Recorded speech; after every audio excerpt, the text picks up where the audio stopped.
बिस्मिल्लाहिर्रहमानिर्रहीम। अस्सलामु अलैकुम नाज़रीन, आज हम बात करेंगे इस वीडियो में हज़रत सैयदना गौस आज़म रहमतुल्लाह अलैह और एक जिन का। नाज़रीन किरामी, सैयदना गौस आज़म रहमतुल्लाह अलैह का हर वो दिन जो करामात से भरी हुई है, उन करामात में से ये करामात भी है जो आज हम आपके साथ शेयर करने जा रहे हैं। इस कहानी को समझने के लिए इस वीडियो को एंड तक ज़रूर देखें। जज़ाकल्लाहु खैर। एक दफ़ा का ज़िक्र है कि हज़रत सैयदना गौस आज़म रहमतुल्लाह अलैह अपने खानकाह में अल्लाह के ज़िक्र में मशगूल थे। वहाँ आपका एक मुरीद दौड़ता हुआ रोता हुआ आप तक पहुँचा। आप रहमतुल्लाह अलैह ने उससे दरियाफ़्त की कि क्या हुआ। तो हुजूर, मैं लुट गया, मैं बर्बाद हो गया, मेरा इज़्ज़त आबरू का जनाज़ा निकल गया। आप रहमतुल्लाह अलैह ने मालूम की कि आगे कुछ बताएं। तो उस मुरीद ने रोते हुए बताया कि हुजूर, मेरी बेटी है जिसका नाम मैंने फ़ातिमा रखा है, जिसकी उम्र 16 साल है। वो कपड़े सुखाने के लिए छत पे गई और वहाँ से वापस नहीं आई। मेरे घर के दीवारें भी ऊंची ऊंची हैं, वो वहाँ से कैसे गायब हो सकती है।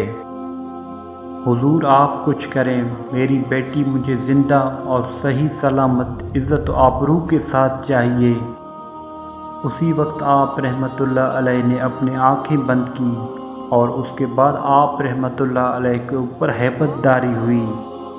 आप रहमतुल्लाह अलैह ने उस मुरीद को दिलजाए दी कि आपकी बेटी ज़िंदा है और सही सलामत है। आप रहमतुल्लाह अलैह ने उस मुरीद से फरमाया कि तुम आज रात को किरह के वीरान में जाओ। वहाँ आपको 3 टीले नज़र आएंगे। उस टीलों में से एक को अबूर कर देना और दूसरे को भी अबूर कर देना और तीसरे के पास जाकर बैठ जाना और अपने इर्द गिर्द दायरा खींच लेना। वो दायरा खींचते वक्त ये अल्फाज ज़रूर पढ़ना, बिस्मिल्लाह अलल नियत अब्दुल कादिर। जब रात बढ़ेगी तो जिन्नों के गिरोह मुख्तलिफ शक्लों में तेरे नज़दीक से गुजरेंगे। तुम इन्हें देखकर खौफज़दा न होना। और जब सुबह हो जाएगी तो जिन्नों का बादशाह एक जमायत के हमरा वहाँ से गुजरेगा। वो तुझसे तेरी हाजत पूछेगा और तुम उसे बताना कि मुझे अब्दुल कादिर जिलानी रहमतुल्लाह अलैह ने भेजा है, और तू अपना हाजत उसे बता देना। वो मुरीद आप रहमतुल्लाह अलैह के फरमान के मुताबिक किरह के वीरान की तरफ निकल पड़े। और जब किरह के वीरान पहुँचे तो उसे 3 टीले नज़र आए। तो उसने 2 टीले अबूर करके तीसरे टीले के इर्द गिर्द दायरा खींचकर बैठ गए। आप रहमतुल्लाह अलैह के फरमान के मुताबिक उस मुरीद के पास डरावनी शक्लों वाले लोग गुजरते रहे, मगर दायरे के नज़दीक कोई भी न आ सका। यहाँ तक कि सुबह जिन्नों का बादशाह एक घोड़े पर सवार होकर आया और उसके साथ एक कसीर जमायत भी थी। उसने मुझसे मेरी हाजत पूछी तो मैंने उसे हज़रत सैयदना गौस आज़म रहमतुल्लाह अलैह का पैगाम देते हुए अपनी हाजत बयान की। मेरी हाजत सुनकर वो जिन्नों का बादशाह घोड़े से उतरा और ज़मीन को बोसा देते हुए दायरे के किनारे पर बैठ गया। बादशाह के बैठते ही उसकी जमायत भी वहीं बैठ गई। फिर बादशाह ने अपनी जमायत के कुछ लोगों को हुक्म दिया कि जाओ और जिसने ये काम किया है उसे मेरे पास ले आओ। बादशाह के हुक्म होते ही पूरी जमायत जिन वीराने में फैल गई। वो लोग एक सरकश जिन को पकड़ ले आए जिसके साथ मेरी बेटी भी थी। जिन्नों के बादशाह से कहा गया कि ये मुल्क के चीन के सरकश जिनों में से है।